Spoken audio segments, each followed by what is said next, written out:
为了解救被霸凌的女友，我打断了校霸的腿。老师把我叫到办公室，痛斥我不知道好歹。陆征他爸是首富，他那一条腿比我命都贵，对方要我家赔300万。我看着民工老爸手上的土，低下了头。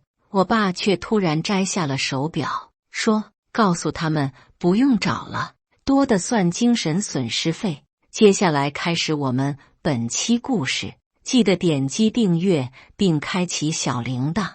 老师瞥了眼桌上那又脏又旧还沾着水泥点子的表，就这，他既嘲讽又鄙夷：“这位家长，你脑子被人吓坏了，这么快地摊货30块都嫌多，还300万呢，老的小的一个德行，都爱吹牛啊！”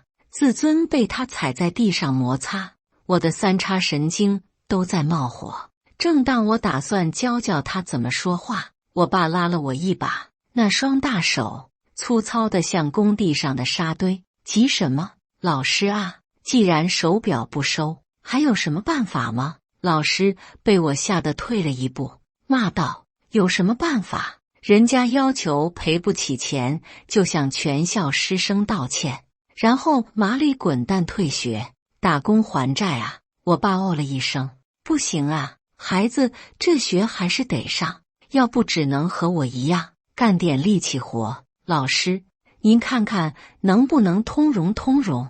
通融？你有病还是我有病？”他上下打量了我爸一眼，一身工装，又脏又破，劳保鞋上还沾着油漆。你儿子把人打住院了，又没钱赔，通融什么？校长就不该招你们这些泥胚子，有点成绩，天天试了吧唧。我急了，抢过话头：“是陆征先仗势欺人，我是看不下去了才动手的。仗势欺人，我怎么没看到？”老师戏谑，我牙关紧咬，拳头都在颤抖。我爸语重心长问我：“有错就得认啊，楚毅，爸怎么教你的？”我心中窝火，可我没错啊。我读的是一所贵族私立学校，每年为了保证升学率，都会招一批成绩好的特招生。我和女友徐小小一起考上了，可她作为新生代表被陆征看上了，陆征追她，却屡屡被拒，恼羞成怒。昨天下午，他带人把小小堵了，他扯住了小小头发，大骂：“你这贱狗！本少爷看上你是你的荣幸，知道吗？会读点书了不起什么？多读几年来给我打工，我都不一定要你。”小小疼得龇牙咧嘴，但仍不松口。陆征一拳一拳地打在他肚子上，开始撕扯他的衣服。几个跟他一起的混混都开始起哄：“少爷，把他就地正法了。”陆征淫笑：“好啊，我第一个办完事都来完。”出了事，我顶着。小小的校服已经被扯破了，他被打得跪在地上，雪白的半边身子裸露出来，只能死死护着残存的布片。“不要，不要这样！”他眼眶红了，吮着泪哀求。啪！陆征一巴掌抽在他脸上，眼眶不红了，轻了。“不要，天天露个大腿这么骚，不让碰了。”他嘴里叼着烟，把烟头插到了他腿上，刺啦一声，皮肉烧灼，一声惨叫，人群沸腾了。陆征越打越兴奋，体内的动物本能沸腾了，他扑到了小小身上，掐住了他的脖子。我赶到的时候，陆征那半截花裤衩正露在外面，我重重一脚踢在陆征脸上，把他踢倒了。陆征倒地，龇牙咧嘴，吐了2颗牙。他不敢置信：“你敢打我？我他妈打的就是你！”陆征1.65米的个头，虚胖，一身肥油。我把他按在地上，一拳一拳打着那张猪脸，每一拳都口水血水飞溅。还看着，打死他！陆征惊叫，我一膝盖顶在他腹中，直接把他打吐了。他带来的几个人身上都是有家伙的，为首的光头抄着钢管冲我打了上来，势大力沉，砸在我肩膀上。在肾上腺素的加持下，我感觉不到疼痛，双手按住钢管，我一脚踢在了他裆部，他疼得缩手，钢棍被我夺下了，我一棍子把他砸倒在地，踩着他的脑袋在地上的呕吐物里摩擦，剩下几个都吓傻了，不敢动弹。滚！再不滚我真他妈杀了你们！我大吼，眼眶通红，一时间除了动弹不得的陆征，就连光头都捂着裆跑了。我脱下外套给小小披上，他那张精致小巧的脸完全肿了，巴掌印清晰可见，眼角乌青，眼泪都流不出来，胸口像吞了一块燃烧的木炭一样。疼吗？他哭得失声，搂住了我怕，好痛。在他白净的大腿上，一块烂肉触目惊心。陆征把烟头用力按进了皮肉里，直到现在还卡在里面，起泡流脓，鲜血涔涔。他该有多疼？敢打我，我杀了你们这俩穷杂种！陆征站起身来，举着地上捡起的砖冲我砸了过来。我抄起钢管，用尽全力砸在了他身上，咔嚓一声，震得我手都发麻。陆征的腿被打断了，可手里的砖还是落了下来，冲着小小的头，打死你这婊子！他大吼，得不到的就毁掉。我伸手想挡，却只摸到了一手滚烫的鲜血，头破血流，小小当场昏死过去。陆征倒地，还在狞笑，你们俩都不会有好下场。知道我爸是谁吗？你这辈子……极端愤怒下，我的意识消失了。我抄起钢管，对着那张猪脸就要劈下去。老师出现了，他挡在陆征身前。楚义，你想干什么？要杀人吗？我为人师表，这医药费我就不跟你算了。了解过原委之后，我爸转过头对我说，楚义，这件事的确是你做错了。爸，他那老实正直的背影仿佛在我心里坍塌了。我错哪了？难道就因为穷就可以任人践踏吗？他不理我，只是转过身问老师，那个叫徐小小的女孩怎么样了？老师心里一慌，送医院了呗。不是我说，这种事一个巴掌拍不响，那女的自己也有原因。我爸抽了她一巴掌，怒骂道，受害者还有罪，你就是这么当老师的。他又看向了我，还有你，连自己女朋友都保护不好，我是这么教你的。我懵了，被抽得天旋地转的老师刚刚才回过神来，他大怒，你知道你儿子打的是谁吗？陆氏集团陆总的儿子，江左是首富，一巴掌能拍死几百个你这样的民工。我爸不去看他，默默戴上了手表。儿子，走吧，这破学校不读也罢。走。老师穷追不舍，赔不起钱还要装逼是吧？我告诉你们，这件事没完。我爸冷笑一声，钱，你让这位陆总亲自打电话给我吧。他洋洋洒洒写下一串号码，拉着我走了。出了门，我背后冷汗直冒。爸，你疯了吗？咱家哪里拿得出300万？看了看我脚上那双穿了3年的帆布鞋，又开胶了。愧疚顺着我脊柱爬了上来。我家穷，他天天在工地上打拼，怕是要下辈子才能凑出300万。我只恨没把那畜生打死，这样我去坐牢也拖累不了你。无能为力的酸楚顺着我眼睛爬了出来，我爸却好似没听见，自顾自拉着我走。爸，我错了，这债我会亲自还的。他笑了笑，拍了拍我的肩膀。不成，学还是要上，可那300万怎么办？爸，已经够了，我不后悔。不知不觉间，我俩已经走到了校门口。他把那块表递给了我，他告诉我，去把这块表当了吧。那银行看着还算有本事，至少配认识这块表。他说罢就骑着破摩托走了，留下一脸懵逼的我和那块脏表。我拿着表走进银行，柜员马上迎了上来：“您好，请问要办理什么业？”他瞥了眼我那褪色的校服和开胶的鞋，顿时换了嘴脸，说了多少次了，不招兼职？保安啊，来赶出去！言罢，几个保安就围了上来。我赶忙举起了表说：“我是来当东西的。”一身正装柜员小姐当即乐了：“当东西？哪来的乡巴佬？我们这是银行，不是当铺。”不光是他，大厅里的目光都聚了过来，嘲笑、戏谑、看乐子。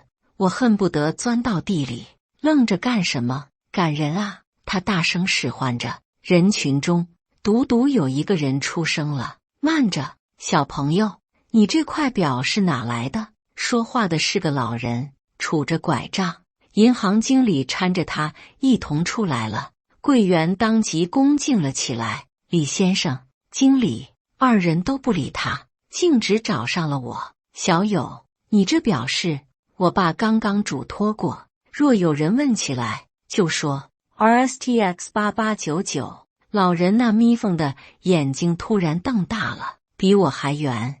8899。孙经理，快把这位小朋友请进贵宾室，快！5分钟后，方才瞧不起我的职员再度变脸了。楚先生，您要点什么？糖果巧克力茶点、咖啡龙井还是红酒？不必了，你走吧。方才是我冒犯了，我有眼不识泰山。够了够了，我不会为难你的。柜员如释重负。贵宾室桌子上摆得跟满汉全席一样，那块表已经被送检了。老先生接过的时候，手抖得跟帕金森一样。人说他是这间银行的大股东，可如今他更像个找到心爱玩具的孩子。楚小友，请务必把这卖给我啊！这是我老头子一辈子的念想了，死而无憾了已经。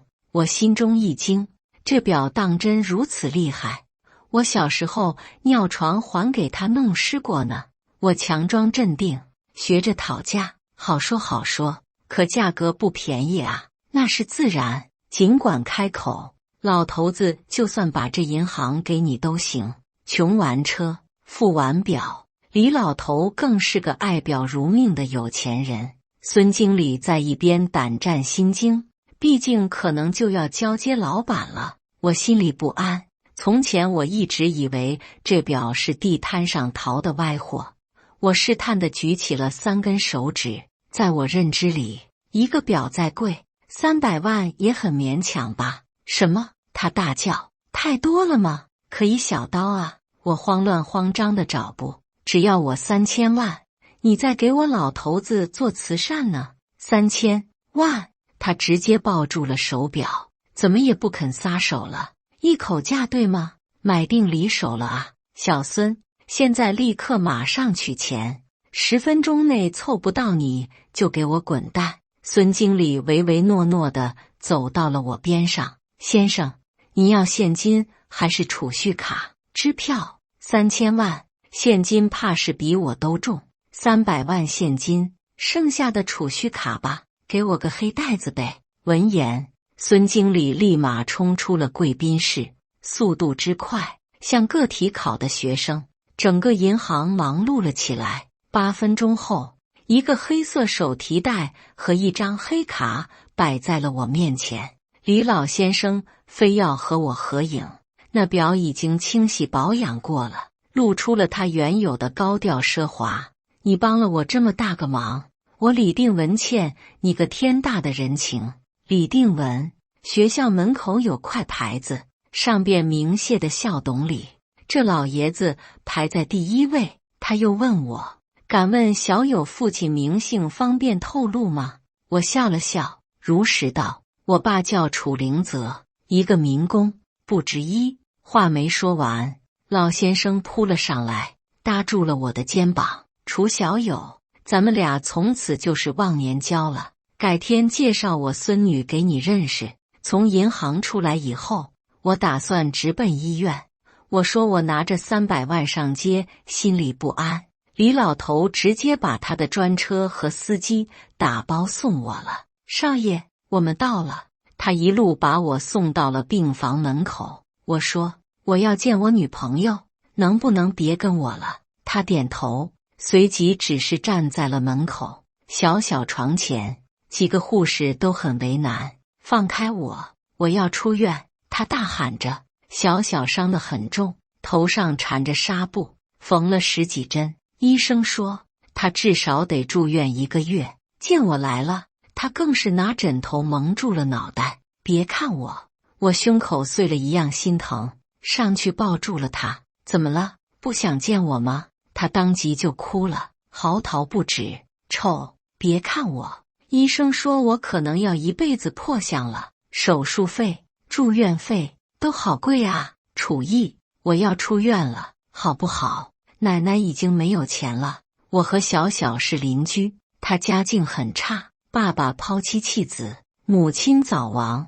全家只靠奶奶捡废品支撑。可她成绩很好，比我还好，好不容易花开的人生，轻而易举毁在了人渣手里。我不允许。隔着枕头，我轻轻抚摸着她的头。好了好了，都会好的。她彻底崩溃了。怎么好？楚毅，对不起，我拖累你了，真的对不起。她哭个不停，打湿了床单。我咳嗽了一声，所有护士都出去了。拖累什么了？遇到你是我最开心的事。足足过了1个小时，他才平静下来。他说：楚毅，我们分手吧。分手，短短2个字，凿得我心痛。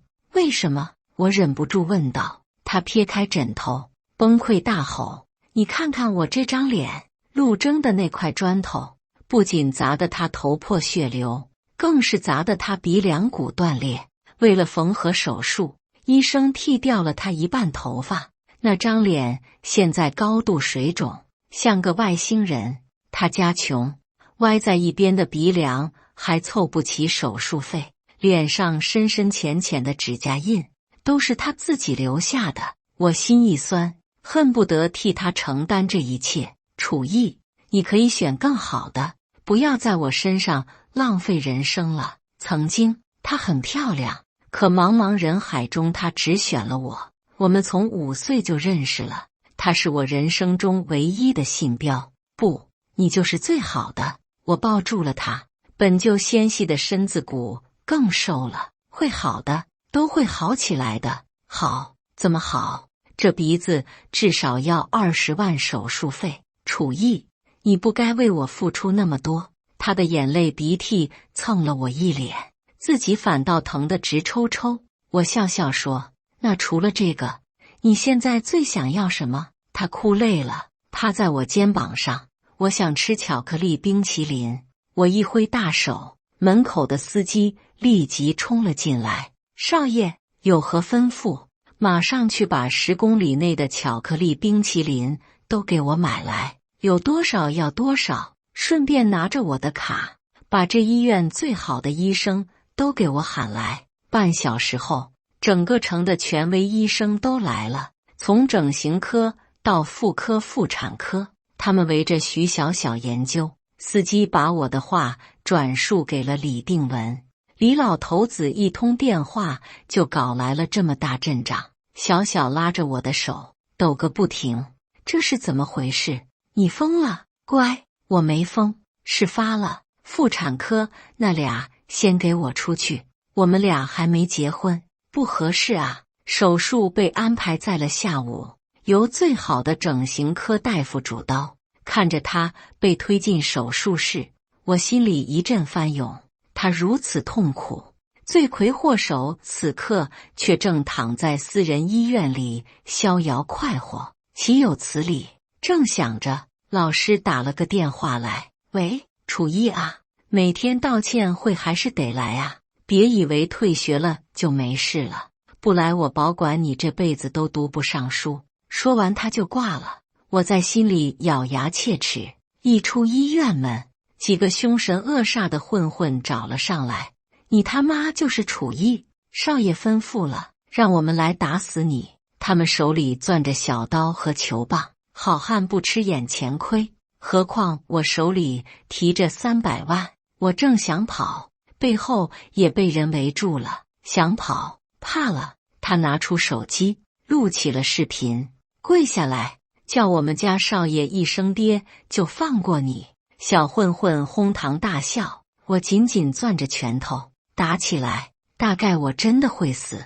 一声惨叫划破了喧闹，举着手机的混混浑身抽搐，屎尿齐流。方才去开车的司机见我有难，拿着电击枪来了，还有哪个不要命的？噼里啪啦的电流闪烁，为首的混混大喊一声：“咱们人多，还怕他不成？咬都咬死他！”千钧一发之际，司机问我：“少爷，医药费能报销吗？”我点点头，为我受的伤，我1分钱都不可能让你自己掏。他笑笑，扯开自己的西装，露出恐怖的肌肉。我的意思是，这帮混小子的医药费。后来我才知道，他不仅是司机，还身兼保镖，2届全球徒手搏击冠军，甚至还是拳击金腰带。在电击枪的加持下，没一会，一帮人都被他撂倒了，惨不忍睹，到处都是被打掉的牙和被打尿了的排泄物。我捡起那污秽的手机，拿钱擦了擦，看见了陆征的消息，打死他，逼问他女朋友在哪，当着他面玩。我只觉得气血翻涌，拍了张满地狼藉的照片，回了他一句：“明天可别不敢来学校了，废物！”还有，等着吧，我看你妈也是风韵犹存。转眼就到了第2天，我爸一夜没回家。从前他也有过这事，我只当是工地太忙，可如今他在我心里蒙上了一层神秘的面纱。一进校门，几乎所有人都等着看我的笑话。在这所学校里，特招生是最底层，成绩好又怎么样？穷鬼就是穷鬼，身上就是有味。道歉会开在操场上，全校师生都来了。陆征坐在校长身旁，是个人都能看出交情不一般。他在台上俯视着我，眼里喷火，恨不得把我大卸8块。老师站在台前，大声添油加醋着我的罪状，却把徐小小的事全都藏了过去。他说，鉴于楚毅同学殴打并霸凌陆征同学的恶劣行径，为弥补陆征同学心理上的创伤，我们校方一致决定召开道歉会，请楚毅同学上台。我缓缓走上了台阶，台下嘘声一片。早点滚出去吧，穷鬼！会读点破书，天天自命清高的，有什么用？陆征狞笑，死穷鬼，提这个袋子干什么？早点道歉，早点滚蛋！台下嘘声越大，他越是兴奋不已。老师把麦克风递给了我，事先说好，道歉了，我们也是要开除你的，快点的吧。我垫了垫接过手的麦克风，很重，很有分量。你要我赔你300万，对吗？我问。陆征点了点头。贱种，你这辈子都没见过这么多钱吧？我笑了笑，意思是打断你一条腿是300万，对吗？他一怔。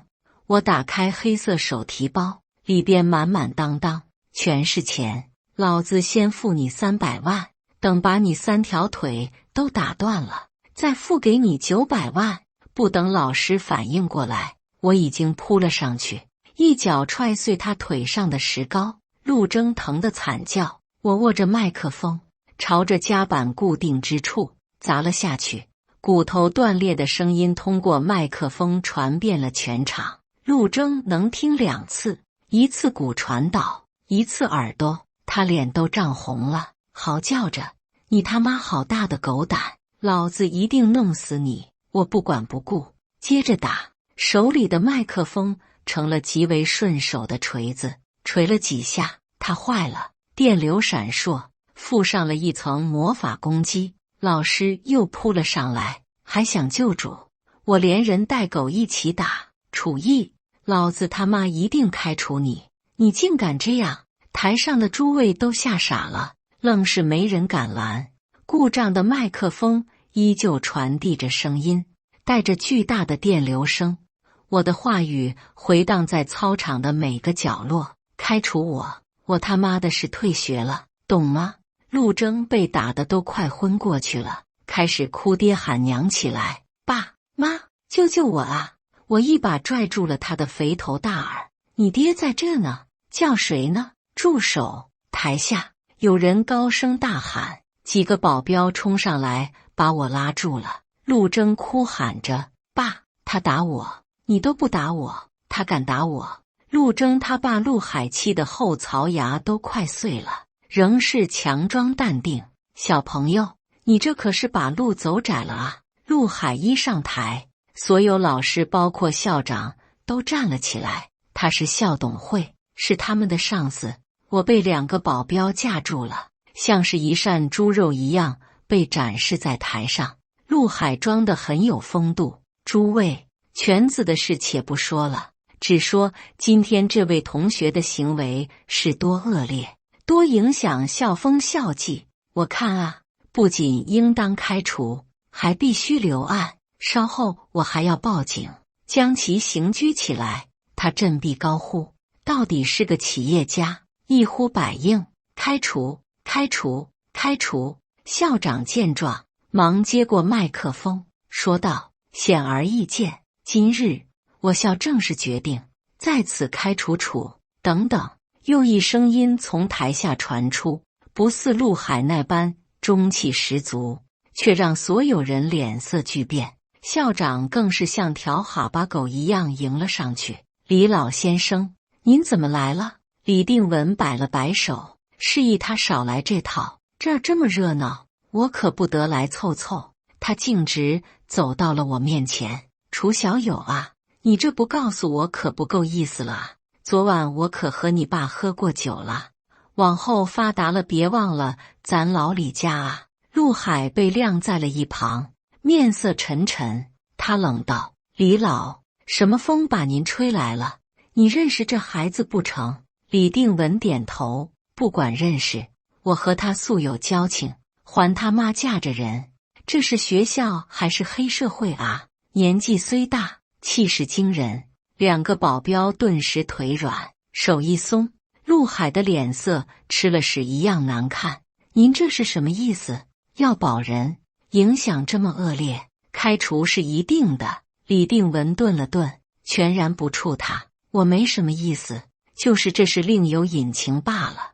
你那儿子也不是好东西，怎么不拉出来骂一骂？李定文，别跟我哥这倚老卖老的，我他妈给你脸了！陆海闻言直接翻脸。这些年陆家起来了，你以为我还怕你？堂堂老总喷了我一脸口水。李定文背着手戏谑道：我老头子没本事，自然不是来跟你掰腕子的，那还能有谁？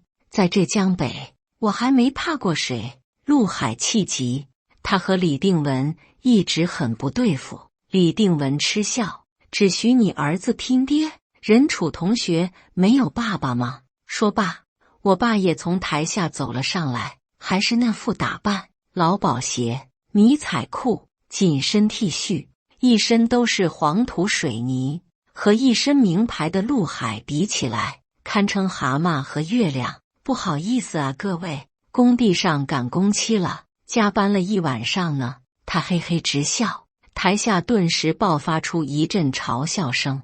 陆海捏着拳头：你他妈的在耍我！李定文拍了拍他的肩膀：不认识了，那是你层次太低，不配，知道吗？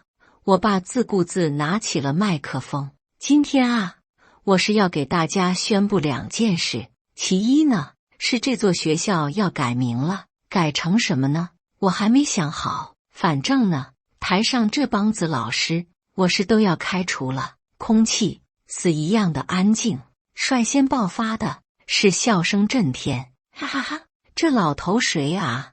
工地上拉来的神经病，笑死我了！怎么来了个妄想症的农民工？回去搬砖吧叔！台下所有人都在冷嘲热讽，可台上每个老师皮都是绷紧了的。为什么？因为校董李定文一句话也没反驳。校长鼓起勇气问了一句：“李老，这是真的吗？”李定文忙着鼓掌，大叫：“开得好，开得好！这就叫优化，是不是真的？反正除了陆海，我们可是都把股权让了。”陆海已经完全失态了，他冲上去拽着我爸的领子：“你到底是谁？你敢耍我？一间破学校而已，你知道和陆家作对是什么下场吗？甭管你是谁，老子都让你5分钟内破产，信不信？”我爸扇了他一巴掌，说：“不认识我，那是你程度太低，都是斯文人，别动手动脚的。”陆海被打懵了，他已经不记得自己多久没挨过打了。好好好，咱们走着瞧。李定文这时插话了：“陆海，咱们也算老交情，提醒你一句，还想保住家底，乖乖道歉认错，认错就凭他。”陆海叫嚣道。可随即，陆海的保镖着急忙慌递上了一通电话：“老总，咱们公司的资金链熔断了。”台下众人打开手机一看，惊呆了。陆氏集团股票暴跌90%，一夜蒸发近100亿，几乎破产。人群里口口相传着惊呼，再没人敢嘲笑。陆海抬起头质问道：“你到底是谁？处心积虑多久要坏我们陆家？”我爸嗤笑一声：“多久？别自恋了，顺手为之而已。说了你眼界低，还不信？”他重新举起了麦克风，朗声道：“另一件事就是，今日校方兴师动众的要批判，要道歉，可却没人敢说说这位陆征同学的所作所为。那么好，我说。”他义正言辞地把小小的遭遇讲了出来。陆征听得气急，冲上去就要拼命：“我他妈杀了你！”却被他爸拉住了。陆海眉头紧皱，大骂：“你这不孝子！陆家毁在你手上了！”我爸闻言又抽了他一巴掌：“子不教，父之过，是毁在你手上了。倘若是个人有了钱就可以欺男霸女，社会成什么样了？”他把麦克风递给了陆海，又补了一巴掌：“来，让我看看你改过自新教儿子的决心。有决心的话，放你们陆家一马也并非不可啊。”陆海接过，看了眼陆征，一时间所有的火都倾泻在了陆征身上，哀嚎不断，在麦克风的放大下更是惨绝人寰。我恍如隔世，我爸拉着我下了台，他说：“想什么呢，傻孩子，小小做完手术了，不赶紧去看看你爱的人？”小小的手术做得很成功，医生说他能恢复到这种程度，堪称奇迹。不过要走出阴影还需要一段时间。我爸真把那所学校给买了下来，改成了公立学校，我俩依旧在那上学。通融，你有病还是我有病？他们说我是麦克风战神。陆家终归是没倒，百足之虫死而不僵，不过元气大伤。据说陆海那天晚上一夜白头，回到家又痛打了陆征一顿，3代从商被他一代败光了。陆征那条腿算是彻底瘸了，这是我留给他的一个教训，告诫他从此好好做人，把头埋低。李定文在那之后没多久就去世了，听说他死前的唯一愿望就是一定要带着那一块8899才能下葬。我爸依旧每天跑着工地，不过也不再装穷了，让我该吃吃该花花。不过考不上好大学的话，遗产你可一个子都别想拿啊。他对我成绩看得很重，生怕把我养成败家子，所以装了半辈子穷。我问爸，你这么有钱，还老跑工地干啥去？他说，皇帝都喜欢微服私访，你不知道吗？读的什么书你是？我又问，那你到底是多有钱？穷了半辈子，我没概念啊。他思考了半天，和普通人也没啥不一样吧。有钱没钱的，不过是首付的话，只是见我的门槛。感谢大家的观看，本期故事精彩吗？欢迎大家在下方评论区吐槽。如果你喜欢这类故事，记得点击订阅微光夜读，并分享给更多的人，这会对我帮助很大。再次感谢大家的观看。